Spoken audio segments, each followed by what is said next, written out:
Welcome to the Texas Talks podcast. I am your host, Brad Swale. Today, I'm joined by Senator Brandon Creighton, who represents Senate District 4, encompassing parts of Montgomery, Harris, Chambers, and Jefferson and Galveston Counties. He is the chair of not only the Education Committee, but the Higher Education Subcommittee as well. During his tenure, he has taken the lead on key issues that matter to Texas job creators, fought excessive taxation, and passed legislation to improve Texas schools. Senator Creighton, how are you doing? Doing great today. It's good to be with you. I'm happy to have you. It's always exciting to speak to people like you, senators especially. It's a real good time. So I gave a pretty brief intro there. I wanted to maybe ask a little bit about your background. My understanding is that you were raised on a working ranch, and I'm just kind of curious. I wasn't raised on a working ranch. I was raised in Austin, Texas, maybe the exact opposite of a working ranch. And I want to ask you just sort of how that sort of has sort of shaped who you are and your work ethic and stuff like that. Sure. Yeah. So, the Conroe area, the North Houston suburbs, Montgomery County, where I'm from, grew up on a working ranch, eighth generation of my family from Montgomery County. And, my dad was a rancher. My mother worked for a state district judge at the courthouse. And my uncle was a real estate lawyer. So I sort of just grew up in those environments, depending on what was going on at the time, and combined all three of them as I've, created a career and a professional life, and also habits and hobbies and interests. I have a working ranch now in Madisonville, Texas. I'm a real estate attorney and private investor, have my own sort of private sector related investments going, all usually tied to real estate and finance. And I pursued a legal route mainly to protect myself from lawyers, not necessarily to end up on the law and order side of the courthouse and the sort of stereotypical prosecutor end of things. I worked for two different attorneys general in Texas and in Oklahoma. I was an investigator for the Texas Attorney General after working in the Capitol in the Texas Senate. I was also, before that, a pipe fitter and electrician's helper for a chemical plant. And I traded in those coveralls, fireproof coveralls, and that hot work in the chemical plant for a big air-conditioned building called the Texas Capitol, briefing committees. And then went on to law school and worked as a brief writer for the Oklahoma Attorney General after that. Yeah, I mean, you truly have, a jack of all trades. Is that the right term here? Probably so. Certainly a lot more than me. If I think if something breaks, I might call you. You probably know how to fix it. Maybe so. I wouldn't necessarily bet everything on that, but I'd have a fighting chance of getting 85% of it correct. Hey, the other 15%, you and I might need to call for help. All right. So let's talk about some of your legislative priorities. In the past, you played a major role in SB 17 banning DEI at Texas universities, and that's been sort of a big news story. It pops up from time to time since that passed, and since I guess it took effect. Why was that important to you? What is what's been the after effect? Is there more to be done? There's much more to be done. So when Lieutenant Governor Patrick asked me to take over the chairmanship of Senate Education, he combined the Higher Education Committee with the K through 12 Public Education Committee. Those were separate for a very long time in the Texas Senate. That also brings in a workforce component. It's very important to the future of our state. And we started looking at reforms, K through 12, and for our university campuses, and how all of that ties to workforce. Well, immediately we saw in the reform effort, the agenda that we were putting together, that it was very clear what was happening at the university level. Our Texas public universities, and this is usually thought of as Stanford, UCLA, Berkeley, the things happening out in California, right? But we were seeing in our Texas public universities, there was a giant neon sign above the Human Resources Department hiring professors and faculty that said, if you're not willing to sign a loyalist, leftist, Marxist political oath, you need not apply. Well, we just coincidentally compared that to the track record of DEI over the last 10 years and ramping up in a tremendous way on budgets and hiring after the George Floyd incident. And it was exactly the path that we were seeing under both, right? I mean, UT Austin alone had 379 DEI employees Whoa. making over 12 million a year, and their minority faculty recruitment and hiring went over 10 years from 3.1% to 1.1%. They were going backwards Yeah, because that sounds like they failed. yeah, diversity was not what they were truly trying to achieve. And we saw that when most of those DEI related faculty and student supporters commandeered the South Lawn of the University of Texas campus to make sure that under DEI principles, inclusion, right, that they excluded the Jewish students and Jewish faculty in an anti-Semitic way for the entire nation to see. And what was inclusive about that? We saw time after time that DEI was being weaponized against others and marginal communities on campus, and it was time to get rid of it. Yeah. I was not aware that, DEI, obviously they claim that the claim is that it would, improve, racial diversity and all that. I was not aware that it went backwards over that time. That's very interesting. So, another one of your, I think maybe most recent, can we say hallmark? I don't know. The Deathstar bill, the Texas Regulatory Consistency Act. I live in Austin, and I think Austin was maybe the one of the, I don't know, shining examples of why this was needed. Is there more to be done with that as well in the coming legislative session? Well, you mentioned shining example, and what Texas should always be is the shining example in the nation of a constitutional republic. And what we're seeing as conservatives are sent to the Texas Capitol, our blue cities and our purple cities are resentful of the fact that Texas as a whole, across our entire state of 32 million people, they send a majority party to the Capitol, Republicans, and it's been that way for 30 years. And they constantly have their liberal policies, their Marxist policies shot down in the halls of the Texas Capitol. So they create these ordinances in Houston and Austin and Dallas and in the Valley to subvert the will of the legislature. And that might be sick leave benefits. It might be some sort of pro-labor, sort of unionized policy that you might find out of Chicago. It might be giving a Austin City employee subpoena power over your LLC and 15 other LLCs that you own, even though it's not a part of the conversation with those other entities, and you're called into City Hall to open up all of your books like you're on trial, which is exactly what they did. Yeah. And the Deathstar bill simply says this: cities and counties must follow state law and the Constitution when they enact an ordinance. Can you imagine that in 2024, that was considered to be controversial? Yeah. Well, I mean, looking at the news daily, is it that surprising that it's considered? It shouldn't be controversial for sure, but it's not. Yeah, I could believe that. So is there more to be done? I mean, it seems like I guess I should ask this question. The state of Texas, we send a lot of conservatives to the state house, to the Capitol every session.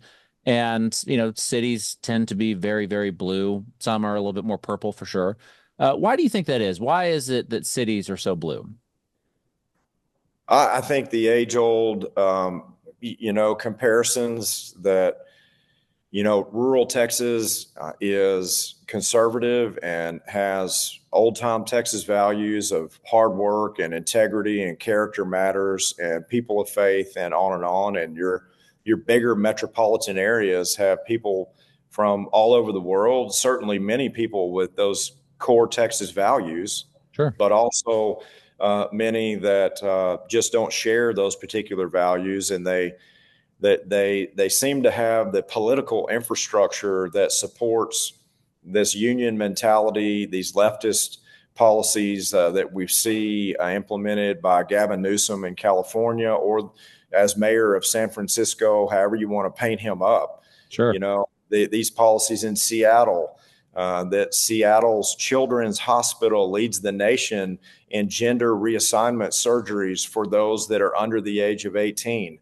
You know, you have all of these different policies and ideas coming from liberal elected officials on city council that want to be a congressman one day, and they're pushing the envelope any way they can and gaming the system to break the election code like Harris County has in so many examples in the past 4 years. And we're just not going to stand for that. Texas is about our Texas values, our heritage, and right and wrong.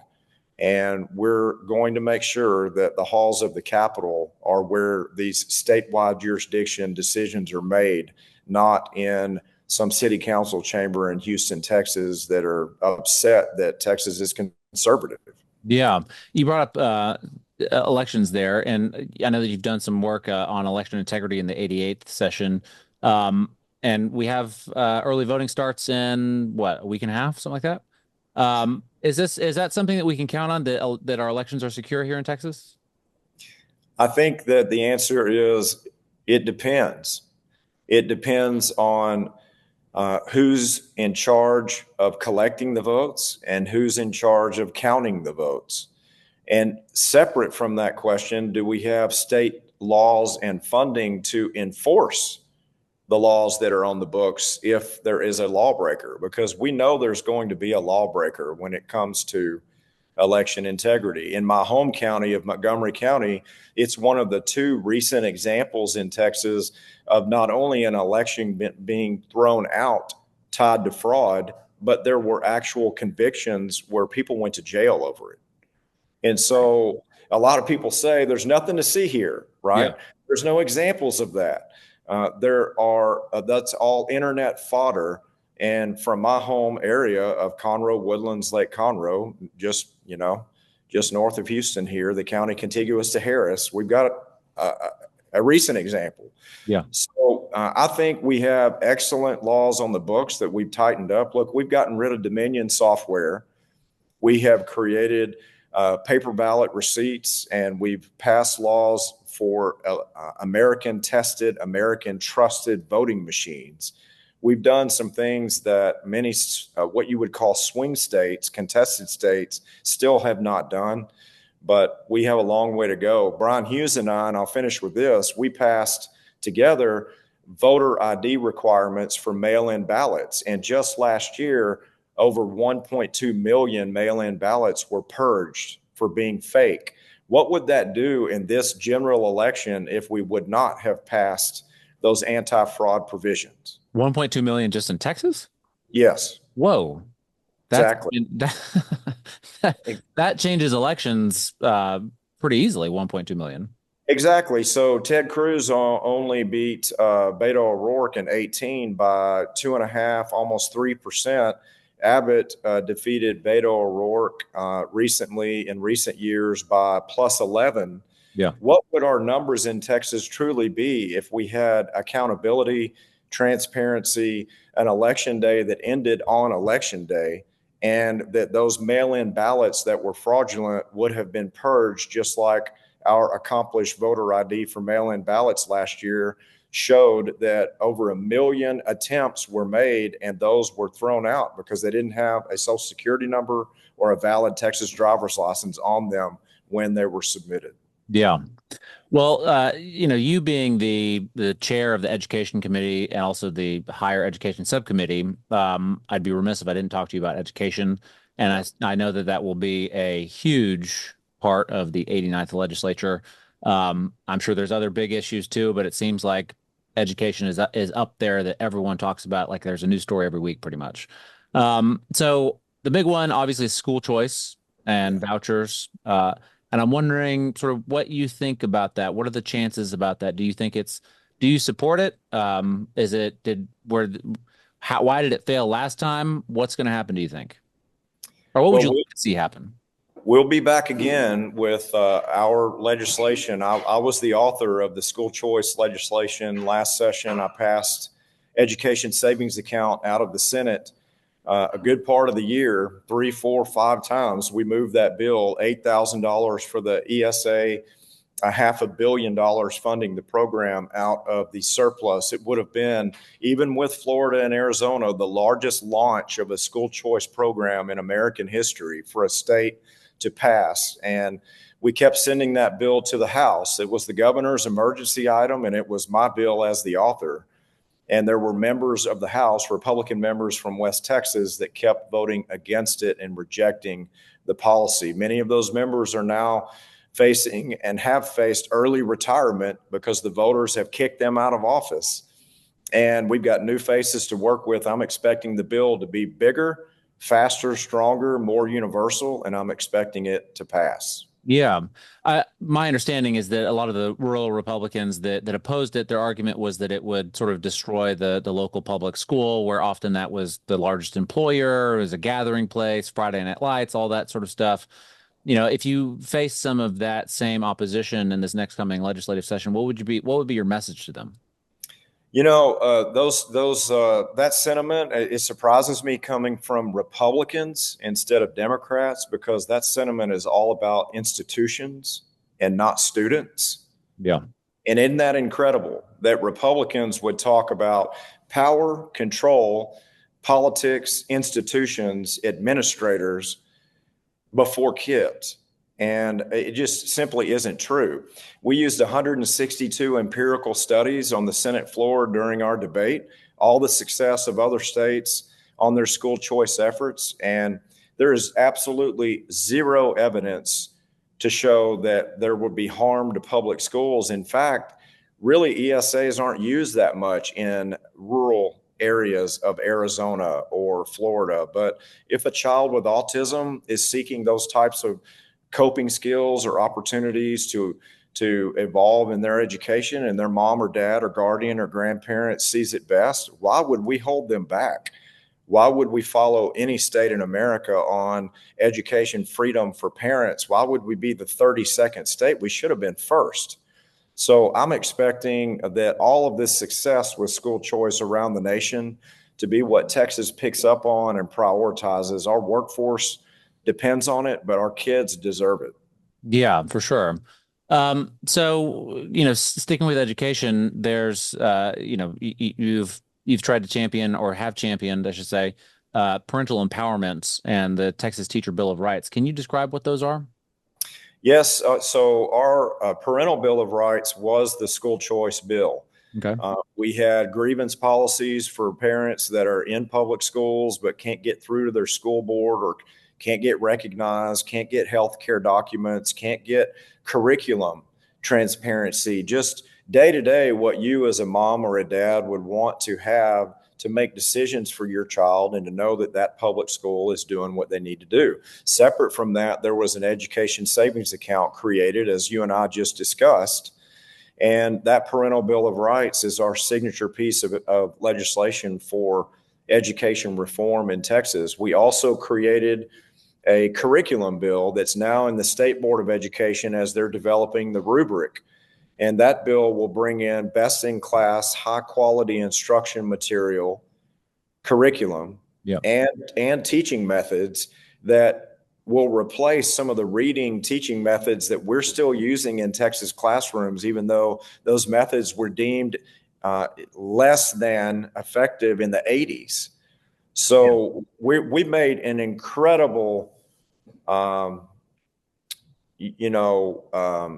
we took incredible steps forward in the bills that we passed for education reform, both K through 12 and higher ed. You asked about the Teacher Bill of Rights, didn't you? Yeah. Yeah, that Teacher Bill of Rights was, directly addressing what our 400,000 teachers in Texas in public schools are saying through their surveys, which is compensation is not their highest concern. Safety is their highest concern. Second is validation from their administrators. And third is compensation. The Teacher Bill of Rights accomplished all three of those things.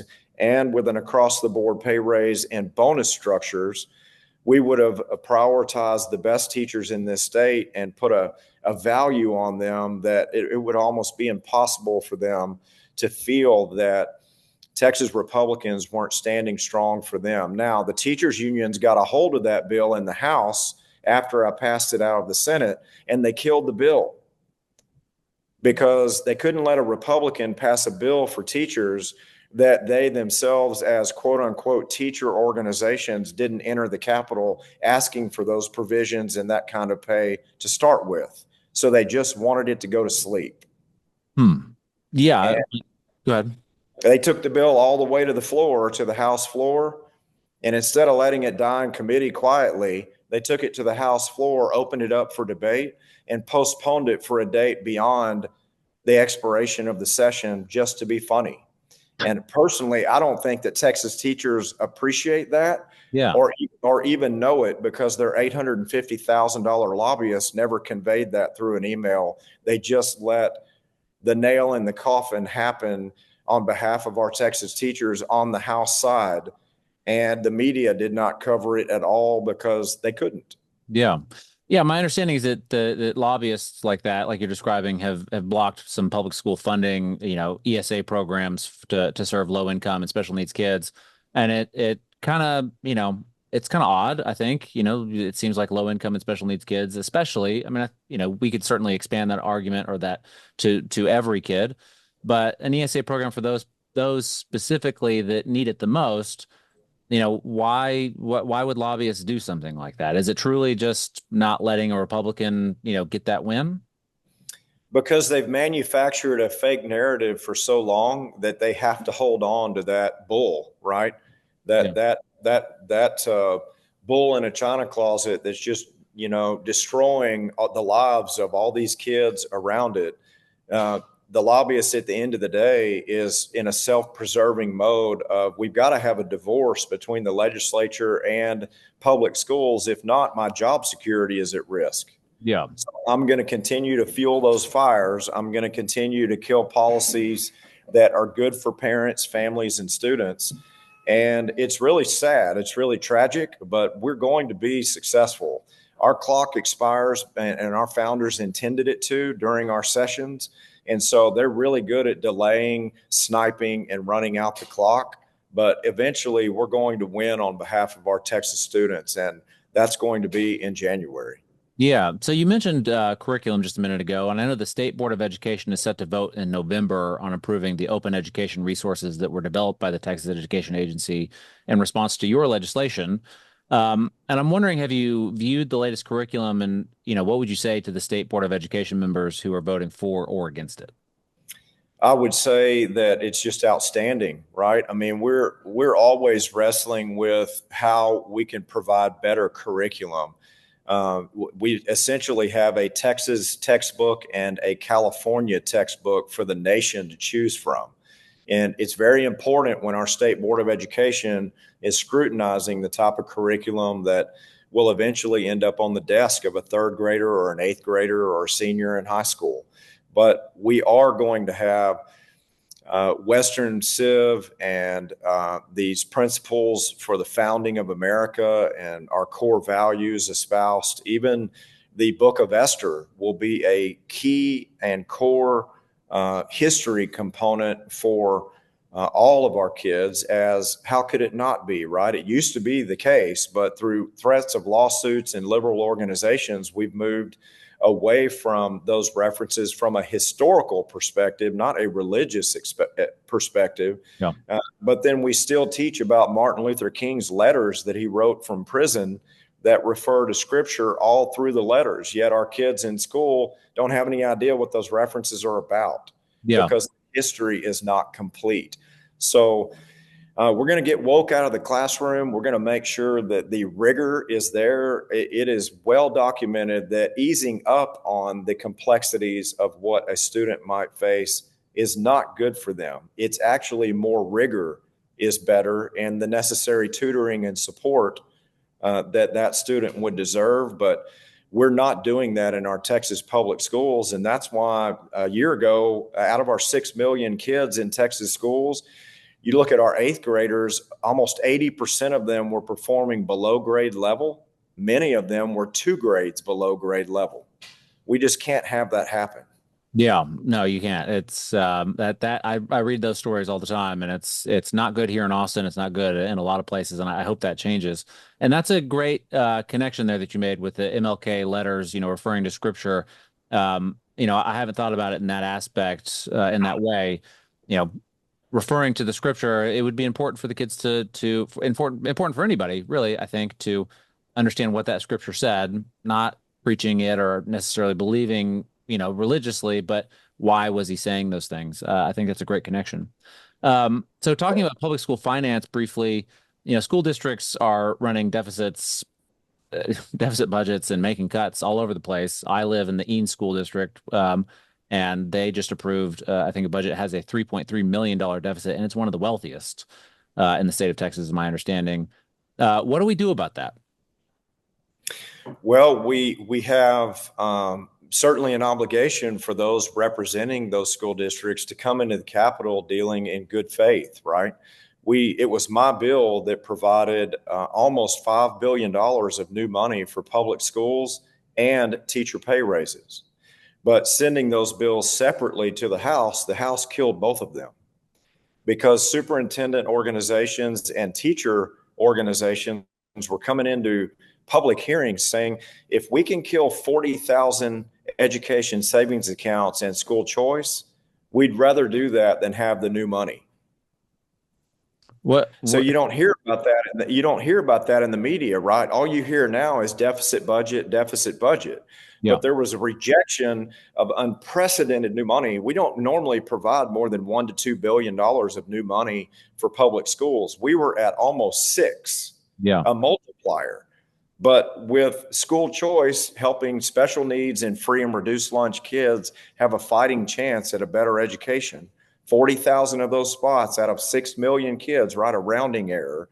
We had those individuals, superintendent organizations and teacher organizations coming in and saying, we'd rather not have the new funding if we can kill those opportunities. That is not what we're all about, right? Texas is about providing a landscape for success in a dream. And so what can we do, and what school districts can do to be better? They can come in to the Capitol supporting students, not institutions, power, lobbyists, and control. Yeah. Yeah. I mean, that much money just turned down, just over politics. And again, I read these stories all the time about how Texas schools are not funded, and that's the only reason why. And it's just sort of jarring to hear that this money was on the table and it was just sort of turned down. Yeah, the money wasn't just on the table. It was actually approved, voted in the budget, and it's in an account. So sort of Washington-esque, right? Usually in Texas, when we pass a budget, the money goes into an account and it's deployed. But because that money and that new funding was rejected from those exact stakeholders in public education, it's just dormant, sitting there, because we never reached a deal. And we're going to stand strong for these students that need a customized path in education. We're going to stand strong for their parents. And we're not going to bend to the Randy Weingartner type National Education Union mentality that is just take it or leave it, and we don't care what kid we leave behind. Republicans in Texas are not going to leave any kids without an opportunity to get educated, because if we do anything different, they'll go from school to jail instead of school to work, or worse. Yeah. We've seen with Houston ISD's takeover that just a year and a half ago, there were over 140 schools rated DNF. And with this new takeover and management style and 2,000 administrators terminated, now less than 40 of those 140 schools are rated DNF. Now, can you imagine how tragic it is that all the kids that went through Wheatley High School in Houston ISD that was deemed F for 4 or 5 years in a row, how did we not act faster on behalf of them, seeing this kind of turnaround? And where are those kids now? Who cared about them then? Who cares about them now? And who's willing to kill the opportunities of the future Wheatley High School students and all the other high schools? Fort Worth, we're looking at these same issues over the past couple of weeks. We're going to stand for them, and we're going to get it done no matter how many Democrats or how many teachers unions oppose us. Yeah, yeah, that is, I mean, it is tragic to think of it that way, that, why did it take so long, and what are they doing now? Is there, the school boards across the state, right? They're approving these budgets, and they're the ones that are controlling them. They're collecting the taxes from our properties and everything like that. I mean, when I read about just my local school district here having a $3.3 million deficit, I wonder if it doesn't sound like it doesn't. I know the problem is a little bit longer than just this year, obviously, but it doesn't sound like they're being fiduciarily responsible with, my property taxes that I'm forced to pay. I have no choice whether my kids go there or not, right? I'm paying it. And it's frustrating, I think, to parents. Do you think that there should be more of a fiduciary responsibility, more, I don't know how to phrase it. How would you phrase that? Do you think that there should be consequences for, for mismanaging money like that? Well, your question is spot on. I mean, you mentioned local government and local elected officials, local control, and we want to respect that. But when there's local out of control, our shared and mutual constituents, from school board to state senate and state representative, our mutual constituents are coming to us at the Capitol saying we've got to have help, because the decisions locally, they're just not working. They're not representing our community values, and we need the legislature to act. So yes, I think you'll see many more reporting and transparency related requirements, that if a school district has a bond initiative with 10 projects and that bond passes, and it's $1 billion or whatever it is for the cost of that bond, and they build 3 other schools that weren't listed and sold to the voters. Yeah. With transparency, well, then there's been fraud that's been executed. And we have specific examples of that. That's not what those bond referendums are for. That's not the intention of them. Well, that ruins it. That bad actor example ruins it for 1,200 other school districts, where the media covers it and the public just has no faith in them anymore. Yeah. So it's the reason why 34% of Houston ISD students have left the school district in the last 13 months. 34% of that giant school district. 34. That is a huge number. Wow. Exactly. I mean, good for them, right? I hope that they were. I mean, it's a shame that if they're still living in the district and still paying those property taxes to that school district, that's kind of a shame in a way, but good for them for taking action, I think. Well, it's exactly why the school choice bill matters, right? Because if grandmother's down the street, if church is down the street, if your job is a few blocks over, and you have to leave a school district seeking a better education, and you don't have school choice options, you may have to leave all of that behind. Yeah.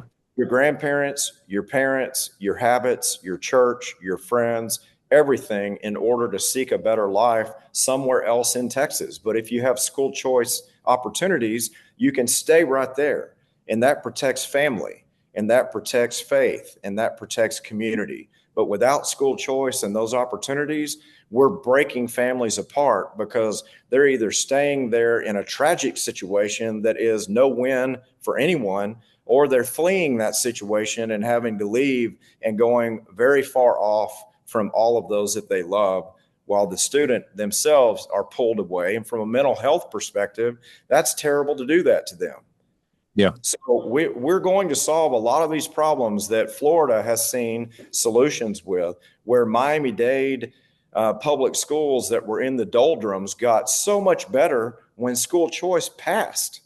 It actually wasn't bad for public schools. It improved their public schools. Yeah. And isn't that incredible what competition will do instead of union mentality? Yeah. Well, I think that's a powerful place to end. Senator Brandon Creighton, I really appreciate you coming on. Is there a website or social media that you'd like to plug? Sure. Yes, BrandonCreighton.com, and certainly our social media that's under my name as well is at Creighton for Texas on Instagram. Thank you for that opportunity. But we'll come back on. We'll share some of the momentum that we're making on education reform. Personally, outside of faith and family, I feel like that the future of this state is going to be what's going on in our classrooms and with our students and workforce. So thanks for the opportunity to have a conversation with you today. Thank you, Senator Creighton. I appreciate it.